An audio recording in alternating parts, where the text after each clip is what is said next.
आप पक्षियों को आशियाना दे रहे हैं, हम परिवारों को आशियाने की सोच के साथ आगे बढ़ रहे हैं। आज आए हैं भाई हम जुआ गांव में, सोनीपत के जुआ गांव में।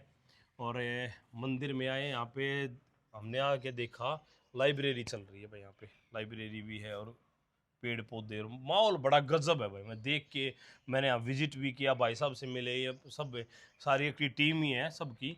और ये लोग यहाँ पे लाइब्रेरी भी चलाते हैं। और मतलब माहौल जो यहाँ का साफ सफाई माहौल, पेड़ पौधे आप देख लो। और सबसे बढ़िया बात उधर नहर भी है, तो माहौल बहुत बढ़िया है भाई। और इतना सेवा का काम तो भाई मैं तो इनसे भी देख करके चीज़ आ कि हम तो कहीं भी नहीं है भाई अभी। ये लोग तो बहुत सारे बच्चों को तो जॉब लगवा चुके हैं, जो बच्चे यहाँ पे पढ़ के मेहनत करके नौकरी लग चुके हैं। मुद्दा सारा यही होता है कि माहौल मिलना चाहिए। ये उन बच्चों को, जो बच्चे यहाँ पे हर तरह के बच्चे आते हैं। कुछ बच्चे ऐसा नहीं कि जो फीस देने में सक्षम नहीं है, फीस देने में सक्षम है, सब लोग दे सकते हैं, लेकिन ये फीस लेते ही नहीं है किसी से भी। और उन बच्चों को बहुत अच्छा माहौल देते हैं जुआ गांव में। और वो बच्चे पढ़ते हैं, मेहनत करते हैं, लड़कियां भी मेहनत करती हैं और पढ़ती हैं, और लड़के भी मेहनत करते हैं और पढ़ते हैं और जॉब लग जाते हैं। तो कितनी बढ़िया बात है। और मैं हमेशा कहता हूँ कि जब भी एक आदमी को रोज़गार मिलता है तो उसके पीछे लगभग 5 लोगों का परिवार पलता ही पलता है भाई साहब। बिल्कुल अगर भाई एक साहब, आदमी देखो जॉब लगता है। हमारे इसी सोच के साथ हमने लाइब्रेरी स्टार्ट करी है।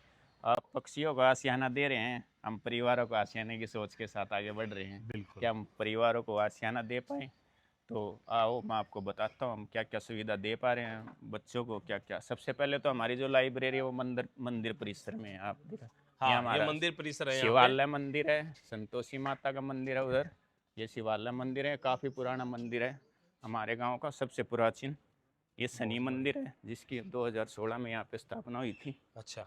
उसके बाद वो नवग्रह माता का नवग्रह मंदिर है। अच्छा। हाँ, यहाँ पे 9 हमारी देवियाँ जो हैं हाँ हाँ। उनका सिंहासन दिया गया, वो विराजमान है। ठीक है, ये हमारी लाइब्रेरी है। ये है अतुल्य अतुल्य, पुस्तकालय। ये एक बच्चे के नाम अतुल्य था, उनका नाम है। और ये हमारे एक सुनील भाई साहब जी थे, उनकी सोच को, इस लाइब्रेरी के साथ उनकी सोच आगे बढ़ रही है।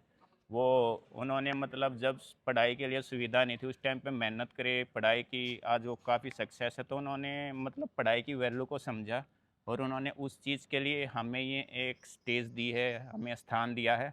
और हमें जिम्मेवारी सोची सौंपी गई है कि भी हम इसको जितना हो सके आगे से आगे ले जाएं, बच्चों को पढ़ाएं। और हमारी इस लाइब्रेरी में जो भी सुविधा है सब फ्री ऑफ कॉस्ट है। हम किसी चीज़ का कोई चार्ज नहीं लेते, चाहे वो वाईफाई है, चाहे वो एसी है, या सर्दी में हीटर हैं। भाई यहाँ हमारे पास बच्चे अगर रात को रुकना चाहें, हाँ, वो गद्दे भी हैं, कंबल भी हैं। काफ़ी बाहर से बच्चे आते हैं, रात को 12-12 बजे तक पढ़ते हैं। तो 12 बजे अगर वो जाएँ तो थोड़ा सेफ़ नहीं है रोडों पे जाना, तो वो हम उनके लिए यहाँ सोने का भी प्रबंध कर देते हैं। हमारे पास यहाँ सारी सुविधाएं हैं। और मैं आपको लाइब्रेरी की सारी सुविधाएं एक बार दिखाता हूँ। दिखाइए ये बिल्कुल भाई हमारी साहब, एक डबल बार। स्टोरी लाइब्रेरी है। ऊपर वाला जो ऊपर पोर्शन है वो लड़कियों लड़कियों के के लिए है, लिए है और और ये नीचे नीचे वाला है ये लड़कों के लड़कों के लिए है। लिए है। सब लोग अपनी वो पढ़ाई कर रहे हैं, आप देखिए। ये हमारे वीडियो ले रखे मंदिर हैं। के पुजारी जी हैं। आई। ये भी आ जाओ। बच्चों का, हमारे बच्चों का बड़ा ख्याल रखते हैं, लाइब्रेरी के बच्चों का। चलो हाँ, आओ भाई दिखाओ। तो ये है जी हमारी बॉयज़ सेक्शन है। यहाँ पे 2 एसी हमने लगवा रखे हैं क्योंकि बच्चों की स्ट्रेंथ थोड़ा ज़्यादा हो जाती है। यहाँ पे गर्मी वैसे, ताकि वो कंफर्टेबल होके पढ़ सके। हाँ हाँ, ये हमने उमस सीटिंग ना है, हो। आइए मैं दिखाता हूँ आपको एक बार। जैसे हर सीटिंग पे आपको ये चार्जिंग पॉइंट मिलेगा, हर सीट पे लाइट मिलेगी। सा वाईफाई किस, क्योंकि आजकल मोस्टली बच्चे ऑनलाइन क्लासेस लेते ऑनलाइन हैं। क्लासेस हाँ, लेते तो उनको मतलब उठ के जाने की ज़रूरत नहीं है। आप फ़ोन बाइक के भी, हमारा फ़ोन चार्ज ख़त्म हो गया या हम उठ के जाएं, आप यहाँ पे उसको चार्ज कर सकते हो। और यहाँ पे लाइटिंग, ताकि बच्चों की आंखों पे किसी तरह का कोई हैं। प्रेशर हाँ, ना कोई पड़े। वो ना। ये गद्दे आप देख सकते हो, जैसे रात को अगर बच्चों को यहाँ हाँ, रुकना रुकना हो पड़े तो हाँ। तो वो रुक क्या पढ़ सकते हैं। यहाँ हर बच्चा अपनी अपनी सीट लगभग फिक्स कर चुका है, और अपनी अपनी सीट पे देखो, जैसे जिसको जिस तरह की तैयारी करनी है, देखो कैसे नक्शे वगैरह लगा रखे हैं। लगा मतलब के उनको एक सारी चीजें। माहौल, जो चीज़ उनको रेगुलरली याद कर रही है, थोड़ा सा याद करने में किसी चीज़ की दिक्कत आ रही है, उसका नक्शा लगा लिया नक्शा सामने और लगा उसको सकते बार बार रिपीट करते रहते हैं, दिखता रहता है सामने। तो उससे क्या होता है, थोड़ा जल्दी याद हो जाता है। और पिछले 5 साल में हमारे कम से कम 40 के लगभग बच्चे यहाँ से गवर्नमेंट जॉब में जा चुके हैं।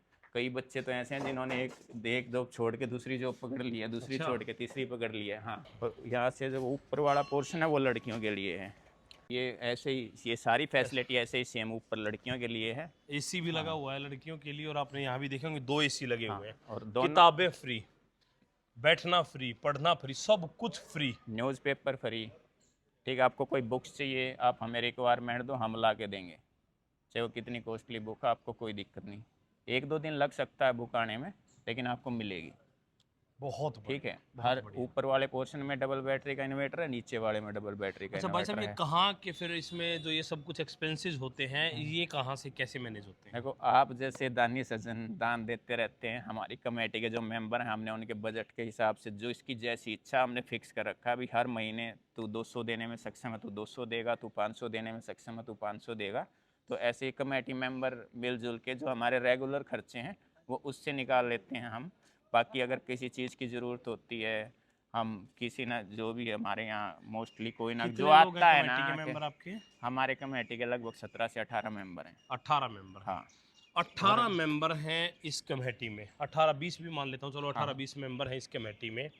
और वो लोग हर महीने, सोच देखना आप लोगों की, वो लोग हर महीने अपने में से कुछ अपनी कमाई में से या जैसे भी करके कुछ पैसा यहाँ पे इकट्ठा करते हैं, जिससे ये बच्चे पढ़ाई कर रहे हैं, जिससे बच्चे, और ये बच्चे कल को जॉब लगेंगे। और ये मैं वादा करता हूँ, क्योंकि जब इन लोगों ने ऐसे माहौल में पढ़ाई की है, तो एक दिन देखना ये बच्चे भी वो 18 लोगों में से शामिल होंगे जा करके, और ये भी ऐसे ही बच्चों का भविष्य बनाएंगे। जबकि 18 लोगों ने 40 बच्चों को तो जॉब लगवा दिया, 40 बच्चों को सक्षम बना दिया। और सबसे बड़ी बात कि ना जाने जो जॉब नहीं लगे हैं तो वो कितने शिक्षित हो गए होंगे यहाँ पे, उनको माहौल मेंटेन करना आ गया होगा, चीज़ें। ये तो गवर्नमेंट जॉब की बात कर रहे हैं, प्राइवेट में कितने गए होंगे, माहौल में चीज़ें सिखाई कितनी होंगी इन लोगों ने।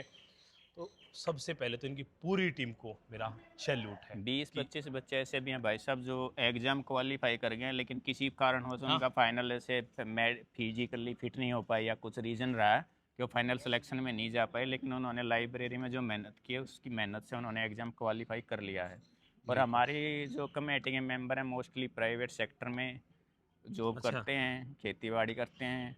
हमारा एक ही बंदा है हमारी कमेटी में, 1-2 बंदा ही गवर्नमेंट जॉब पे, वो भी अभी लगे हैं लो आप यहीं सोच लाइब्रेरी के में, देखो, यहीं लाइब्रेरी मतलब में अगर पढ़ के। 5-7-10 लोग, देखो एक मैं एक छोटा सा एग्जांपल देता हूँ भाई साहब, 4-5 लोग मिलते हैं, इकट्ठे होते हैं, किसी गलत काम को अंजाम दे देते हैं, या तो किसी की ज़िंदगी छीन लेते हैं, या किसी के रोजगार छीन लेते हैं, या कुछ भी होता है। और एक साइड में 4-5 लोग, फिर 5-7-10-20 लोग इकट्ठे होते हैं और समाज में एक ऐसा बदलाव लेके आ जाते हैं। मुद्दा है कि आपका जो सोच क्या है, आप मतलब सोचते क्या हैं, और उसको फिर जो टीम बनाते हैं वो किस उद्देश्य के लिए बना रहे हैं। जैसे इन लोगों ने एक 17-18-20 लोगों की टीम बनाई, और उद्देश्य आपके सामने है, रिजल्ट आपके सामने है। जुआ गांव की लाइब्रेरी ये उदाहरण बन के मेरे हिसाब से समाज के लिए बन गई है आज की, भाई ऐसे भी किया जा सकता है। 15-20 लोग अगर इकट्ठे होके समाज में किसी बदलाव की तरफ चले तो ऐसा बदलाव आ सकता है जो आपके सामने बड़े से बड़ा उदाहरण भी फेल है मेरे हिसाब से इस उदाहरण के सामने। इसके साथ साथ हम बच्चों को थोड़ा सा समाज सेवा देशभक्ति से जोड़ने के लिए हर साल 26 जनवरी और 15 अगस्त को तिरंगा यात्रा रखते हैं गांव में।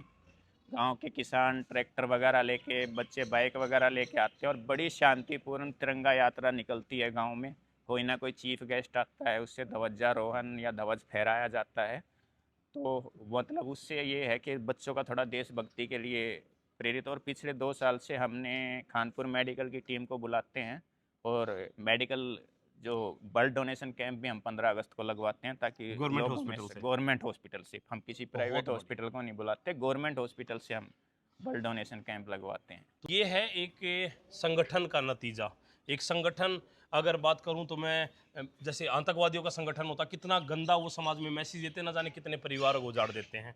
और एक संगठन ऐसा कि जो मिलके एक ऐसी चीज़ का निर्माण करते हैं जिससे ना जाने कितने परिवार चलते हैं। क्योंकि एक जॉब के पीछे लगभग नहीं तो कहूँगा 5 लोगों का परिवार पलता है, और फिर जब वो जॉब मिलती, उसको जॉब मिलती है, पूरा परिवार बिल्कुल। खुश होता है। तो ये मंदिर में वैसे है, सबसे अच्छी बात तो ये है कि ये मंदिर के प्रांगण में है, और माहौल बड़ा अच्छा लगा मुझे। आसपास के गांव के लोग, बच्चे यहाँ पे आके पढ़ते हैं और इस ये लाइब्रेरी का फ़ायदा उठाते हैं, और मन लगा के पढ़ते हैं। मैंने देखा यहाँ पे अच्छा माहौल इन लोगों ने दिया हुआ है। तो इनकी पूरी टीम को, जुआ गांव को मेरी तरफ से बिल्कुल हाथ जोड़ के ये धन्यवाद ही कहूँगा मैं, कि मुझे ऐसी जगह पे बुलाया, इन लोगों ने मुझे बुलाया, और मुझे मौका मिला इतनी अच्छी पवित्र जगह पे विजिट करने का।